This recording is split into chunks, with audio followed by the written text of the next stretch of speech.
Quit India స్ఫూర్తితో quit labours course quit రైతు నల్ల చట్టాలను తక్షణమే రద్దు చేయాలని విశాఖ అఖిలపక్ష కార్మిక ప్రజా సంఘాల నాయకులు డిమాండ్ చేశారు.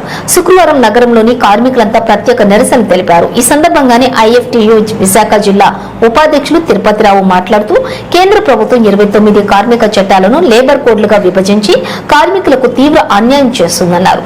తక్షణమే కొత్త విధానాలకు స్వస్తి పలికి పాత పద్ధతిలోనే కార్మిక చట్టాలను అమలు చేయాలని, లేకుంటే కార్మికులంతా ఐక్య పోరాటాలు చేపడతామన్నారు. ఈ నిరసన కార్యక్రమంలో పలువురు కార్మికులు, సిఐటియు, ఐఎఫ్టియు, ఇతర సంఘాల నాయకులు పాల్గొన్నారు.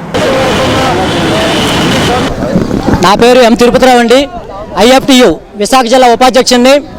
ఈరోజు అఖిలపక్ష కార్మిక సంఘాల తరఫున ఏదైతే క్విట్ ఇండియా ఉద్యమం స్ఫూర్తితో మన కార్మికులంతా కలిసి ఏకమవ్వాల్సిన రోజు వచ్చింది.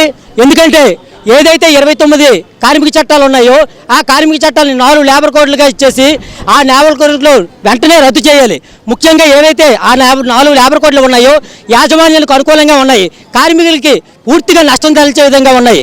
అలాగే ముఖ్యంగా గుజరాతీలు ఎవరైతే ఇద్దరు అమ్మేవాళ్ళు, ఇద్దరు కొనేవాళ్ళు, ముఖ్యంగా నరేంద్ర మోడీ, అమిత్ షా ఈ దేశాన్ని అమ్మేస్తున్నారు. అలాగే కొనేవాళ్ళు ఆదాని, అంబానీ, వాళ్ళు ఇద్దరు గుజరాతీలే.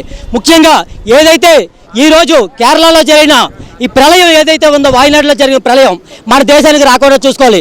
ప్రకృతి సిద్ధమైన సహజ వనరులన్నింటినీ కూడా నాశనం చేయాలని చూస్తున్నారు. ఆదివాసీలని అక్కడి నుంచి గట్టివేయాలని చూస్తున్నారు. కార్మికుల్ని కూడా 8 గంటల పనిదినం పోయి 12 గంటల పనిదినం పోతుంది.